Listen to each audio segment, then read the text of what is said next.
Leonard Black.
You have 1 minute left in your setup period.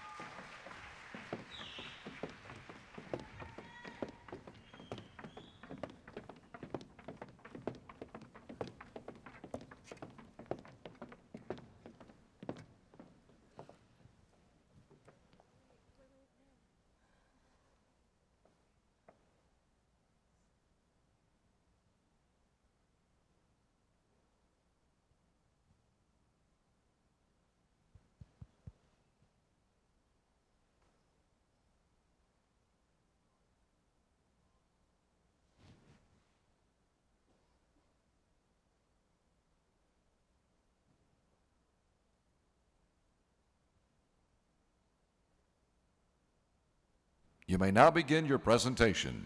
What is the difference between success and failure? What does it take to be successful in a competitive society? What are the stumbling blocks that deny some the opportunity to reach their full potential? Crime, poverty, illiteracy, lack of confidence, poor skills, undiscovered opportunities. These are some of the challenges that we face. But provided with the necessary resources, we are able to defy odds. Changing perspectives to empower lives. Hello, my name is Francisco Ramirez. My name is Daisy Santiago. I'm Guadalupe Jimenez. My name is Adriana Villafan. Good afternoon. My name is Heidi Navarro. And I am Sagrario Leon. And we are Heritage Enactus. Heritage University is a small, liberal arts school located in the heart of the Yakima Valley in the state of Washington, one of the richest agricultural regions in the United States, producing goods such as apples, mint, and wine. Over 800 undergraduate students, the majority come from a farm-working background. But despite all the beauty and abundance of our valley, there exist great differences in the diffusion of economic resources.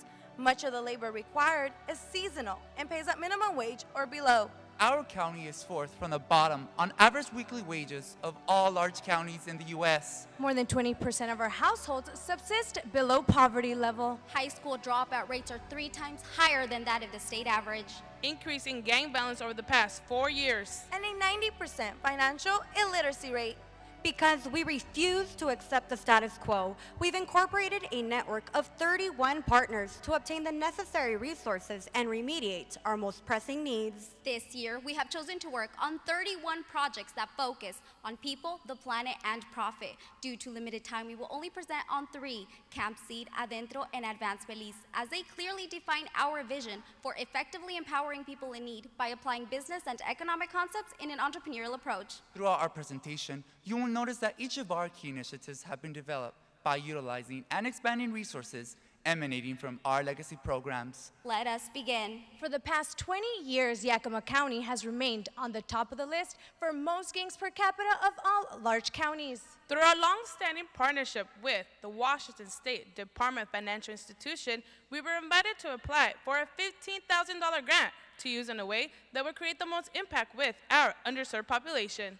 We believe that prevention is better than intervention. This is why we developed Camp Seed, meaning social, economic, and environmental development. In the Yakima Valley, 50% of registered students will not complete high school.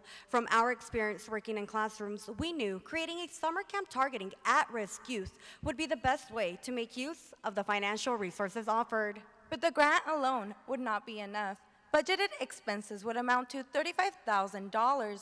By partnering with other entities, Toppenish School District, Mondelez International, Northwest Farm Credit Union, and Key Bank, costs for transportation, meals, compensation for mentors, field trips, and T-shirts would be covered. We identified vulnerable, at-risk students and engaged parents on one-on-one sessions to review each child's background and identify appropriate strategies. The 2-week summer camp would expose 35 students ages 10 to 14 to infinite possibilities, altering their mindsets and placing each student on the correct path to success. The camp was designed to cover areas relating to science, technology, engineering, math, financial literacy, entrepreneurship, and a variety of career possibilities. Focusing on financial literacy, we used our 10-year legacy project to instill that money is not an end in itself, but a tool that can be used to satisfy immediate needs, provide resources for long-term goals, and help others who are in need. By partnering with Junior Achievement, we implemented JA Economics for Success. Students were able to explore their skills, interests, and values to make informed educational, career, and life decisions. The program also expanded their knowledge of personal finance, including smart budgeting, wise credit use, and minimizing financial risk, so they can apply strong financial management skills regardless of their income. To instill entrepreneurial skills, the campers implemented our legacy project Mini Trumps. The campers were divided into 2 groups, each proposing on a viable market idea by capitalizing on the identified market need through conducting market research on our Heritage Campus. Each team was in charge of creating an organizational structure, developing a business plan, managing finances, and running an advertising campaign. At the end of the camp, Little Geniuses and Top School, Top Food tested their skills by executing their business plans on market day. Partnering with their science department, the campers gained understanding of the environment by studying local geology and its relevance to our economy. They were able to extract DNA and understand its importance and the tools needed to implement it. They were also exposed to health sciences, visiting our neighboring hospital. So, what did we achieve? Through conducting our financial literacy workshops, post-test results have indicated more than 90% knowledge increase amongst our campers. Students have established the fundamentals of financial management and are on track to making educated financial decisions. The 2 companies that were formed, Little Geniuses and Top School, Top Food, executed their business plans to perfection. Little Geniuses designed and executed floral arrangements they pre-sold on campus and generated a profit of $700. Top School, Top Foods designed a restaurant business, pre-sold orders, and completely sold out on market day. Together, the businesses generated a profit of $1,500, allowing each to take home $50. Our 1-year follow-up indicated that 78% of the students improved their academic performance by 23%. Each student has identified their career path and is creating long-term goals to meet their educational and career objectives. Students who have outgrown the summer camp have indicated they would like to participate as mentors. We now have 4 alumni campers who have volunteered for this summer. Let's hear from Aldel. My name is Adel Cardenas, and I am in 9th grade. I attended Camp Seed at Heritage University. At first, I wasn't excited about camp, but I really got into it, and I'm coming back this year as a mentor. Toppenish School District is on board to repeat the camp this coming year and contribute additional resources. Our principal financial partner has doubled our budget for the year, allowing us to grow from 35 to 60 campers. SEED, our summer camp has expanded both in concept and capacity. Our team is headed to San Antonio next week, where we have been invited to present our summer camp model at the National Migrant Educators Conference with nearly 1,500 people in attendance. Not to mention, we continue to impact our community through our legacy financial literacy projects, including 500,000 radio impressions on how to cope with key financial issues. 6,000 people impacted through adult financial literacy classes. A record 1,500 third grade students were taught budgeting fundamentals with Moonjar. Our second project, Adentro, focuses on empowerment through development. Latinos comprise the fastest growing demographic in the United States. For Washington's rapidly growing Latino population, entrepreneurship offers an obvious path out of poverty, cultural isolation, and discrimination. This group confronts three key barriers that leave them highly disadvantaged: little standing in the legal system, lack of financial credit, and lack of established networks that provide the support necessary to stay afloat in the free market economic system. This past year, Heritage Enactus was included in a $350,000 grant from the United States Department of Treasury to create a long-term program to teach one of the most significant segments in our community, migrant farm workers, how the free market economic system operates. The grantee, Office of Rural and Farm Worker Housing, a non-for-profit organization in Yakima, has recognized our team has the experiences and successful outcomes over the past several years in transitioning community members to become successful entrepreneurs. The program, created by the grant, Adentro or Inside, represents a pathway to access several resources and training not generally offered to our valley's population.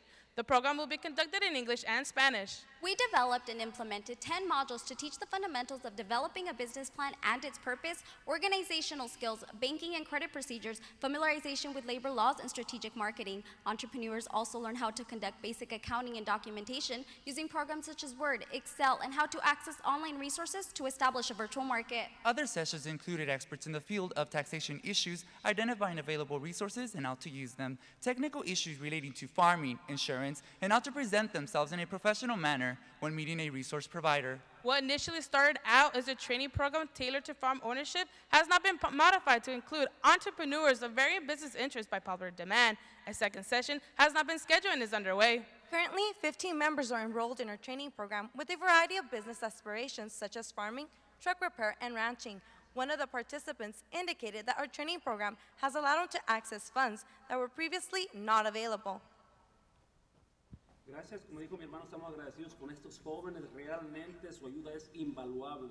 Nos han ayudado a conseguir $250,000. Un aplauso para ustedes, muchachos, lo hicieron muy bien, gracias. In addition to the training funds, the successful participants of the course were eligible to access a pool of more than $1 million in loans that Adentro was able to acquire. Currently, more than $350,000 in loan applications have been approved and are underway. This is a result of the comprehensive business plans that participants were able to develop. Our third project, Advanced Belize, demonstrates the diversity and effectiveness of our continual holistic developments in the villages of San Esteban and Guinea Grass. Our Enactus president has community ties there, which is how we came to learn of the substantial social, economic, and environmental needs that existed in the two small villages. While Belize is a beautiful country with many attractions, these two particular villages are far from sandy beaches. 90% of the families from Guinea Grass and San Esteban exist on meager incomes earned from sugarcane harvest 6 months out of the year. In our initial visit last year, we established 16 families operating micro-businesses raising chickens. This project, El Sabor del Campo, or Taste of the Countryside, is a resurrected project which has been implemented in Saltillo, Mexico many years ago. Each family was provided with 25 baby chicks, antibiotics, chicken pens, Made from recycled materials that they helped build, and food for the first month. The families were guided through a series of workshops to establish the fundamentals of operating a business, keeping track of finances, upkeeping inventory and sales, and designate responsibilities amongst family members to ensure proper organization. Because many are illiterate, the children would become the designated accountants, indicating the business's progress. Our follow-up visit in April indicated they were doing well. These families had each identified their competitive advantage in the market. While some continued to focus on the fryers, others focused on raising local hens for eggs or purchasing fully grown chickens and distributing the freshly butchered meat to the communities. These micro-businesses are bringing in an annual income of $50,000. This equals sales of 625 chickens per year per family, or a 25-time increase on the original investment. In addition, we addressed the environmental and social issues faced by the communities. Lack of established recycling system had caused the villages to be flooded in plastic bag waste. Our Bag the Plastic program provided an opportunity to clean the villages from litter, create competition amongst the youth, and provide a source of raw material that could be used to create satchels, totes, and purses, amongst other goods. The result? Through the introduction of the women to the Belizean Department of Agriculture, they were provided with additional training and opportunities to develop organization and marketing skills. Communication with the women was crucial in establishing rapport and developing trust and engagement, as many entities had visited once and never returned. The women selected officers established a financial plan and rebranded to Creando un Futuro Mejor, or Creating a Better Future, as it would better transmit the vision of their work. Creando un Futuro Mejor made their official appearance in the first nationwide crafts fair in Belize City this past October. All this led to substantial growth. Our third visit in January was especially timely with two objectives in mind. One, finalize a business and marketing plan to penetrate the local market. We work with the women to teach basic computer skills with programs such as Word, Excel, use of the internet, and email to keep accurate financial and inventory records and gain brand recognition through online marketing. We were able to establish a relationship with the local Belize Rotary International. We learned that one of the Rotarians operates the largest retail chain serving local markets and had connections to the principal tourist retailer, totaling 14 stores. Initial orders have been placed and delivered for 15 dozen of the women's crochet products. But that's not all. The village of San Esteban also has a cooperative in the making, following the footsteps of Creando un Futuro Mejor. Alma's tribe consists of 25 women who are currently working with the Belizean Cooperative Agency to provide training and access to additional resources. And our second objective was to pilot a venture in guinea grass that would make use of the discarded wood scraps identified in our initial needs assessment to provide yet another source of income for the group. So we collected a set of tools that would be utilized in making furniture. When the women saw the tools, they were overwhelmed, apprehensive, and excited at the same time. They had never used such equipment, although many of them had dreamt of gaining carpentry skills. After a few sessions of training, the women became comfortable with the equipment and began planning products that they would build. By the end of our visit, the women had built their first workbench and table. These women would use their newfound entrepreneurial competencies to start a new venture. By building tables and chairs, the women would generate a second source of income, renting them out for social occasions and capitalizing on a community need, given that there are no near facilities that provide such service. We partnered with the Yakima Rotary and Zonta organizations to secure funds and architectural plans to provide a safe facility for the women to work in. Through our Rotary Belize connection, a second Rotarian has indicated interest in the project. The local hardware store owner has donated wood to the carpentry venture. Once the goods are sufficient quality, they'll be sold in his outlets. This project has now grown both in concept and vision. Students from Heritage University are presently in Guinea Grass Village in Orange Walk to continue a project that they began 1 year ago. The students are back this year and have brought along new plans for the women and new toys in the form of carpentry tools. ¿Han visto alguna diferencia? ¿Ha sido exitoso eso? Sí, y otra cosa también para independizarnos casi para ya no tener que depender tanto de los esposos. Today, this is what they are producing. Anywhere from crocheted handbags, centerpieces, cell phone holders, lighter holders for your kitchen, to clothes. The women are on track to sell $36,000, nearly 1/3 of their annual income. By changing perspectives, lives have been empowered in our communities, improving the overall quality of life and standard of living. 6,000 people now understand the principles of solid financial management. 500,000 impressions have been made teaching people how to cope in a free market economy. 35 students have initiated positive vision for the future. $1 million in loans are now being taken up to create new entrepreneurial ventures. 50 women in Belize have become inspired to improve their economic well-being. So, as you can see, our work has had impact. For the last 12 years, we have remained committed to creating economic opportunities in our communities, utilizing the free market economic system. This year, we worked on 31 projects, volunteering over 10,000 hours, impacting nearly 11,000 people, making a difference in the lives of our friends, our families, and ourselves. Our projects have enabled people to lift their spirits, obtain new, useful knowledge, and increase their intellect. They understand that integrity is fundamental to all relationships, that ambition and innovation go hand in hand, and that if they approach each challenge with passion derived from a belief in their skills, they can succeed. We were once part of the need. Today we choose to be part of the solution. Changing perspectives to empower lives. We are Heritage Enactus. Thank you, Heritage University. Judges, you may now begin the question and answer period.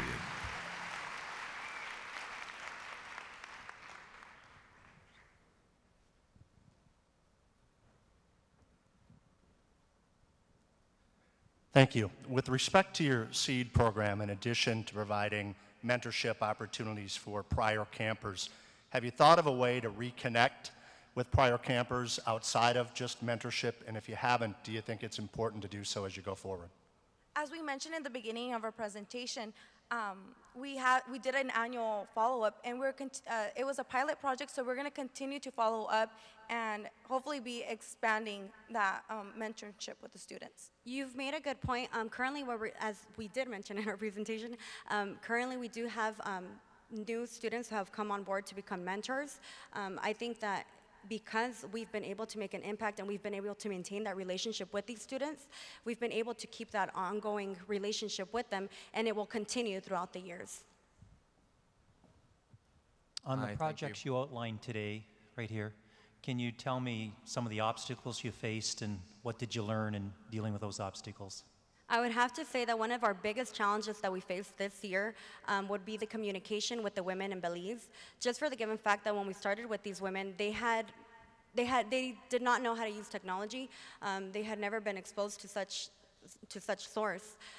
Through our follow-up visits and the engagement that we've been able to provide to the women, we've been able to improve their technology skills, and that's been a way that we've been able to communicate with them over the past several months. These women now text us, they Facebook us, and they tell us how they're doing, and I mean, that to us really represents the work that we're doing, and that's really made an improvement in their lives.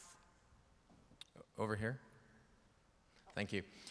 Can you talk a little bit about the sustainability of your Belize projects, and if you weren't there next year, how would they go on without you? In answer to your question, we have 2 recruitment officers, and they'll be continuously recruiting students to make sure that their students able to work with those projects. In addition to that, we've partnered them with the Rotary Club here in Washington State, as well as in Belize, and other entities that are going to continue helping them. That way, it eventually will become a turnkey operation. We are working with the cooperative agency in Belize, as well as the Department of Agriculture in Belize City. We've been able to maintain close ties to them, so they are also the ones that tell us how the progress of the women is going. You mentioned you were part of a $350,000 grant from the state. What part of that were you allocated to, and how did you use those funds? What happened was this grant was written by the Adentro program, and they actually wrote it with us in mind. We worked with them previously, and they knew we could help these entrepreneurs develop their business plans, which is what they essentially needed to be able to obtain the loans. So they reached out to us and said, we want you to help us with this grant. In addition to that, we did the 10 modules, and we did the training at our campus. So we were given $15,000 for making the modules and doing it on our campus, and then continuously we're going to get money because we're going to continue that program. Currently, we do have a second session coming. It actually just started the 1st of April. We do have an additional 15 members who have signed up for the program. With so many people at risk in your community and a fixed budget, how did you prioritize who participated, who would or could participate in your initiatives? The way that we decide to choose our projects is based, as you mentioned, on the need in our community, but also based on the amount of resources that are offered to us and that we are able to obtain. We are a self-funded organization, so to us, our partners is very important. So based on any project that we decide to take on, we conduct a needs assessment. We sit down with our advisory board and really just weigh out all the options and see how it is that we can approach the next project. Of the 28 projects that you did not discuss today, which one are you most excited about and why? Personally, I would like to say that for myself, it was the camp. The school we targeted, I was a part of that school, and I was previously also a high school dropout.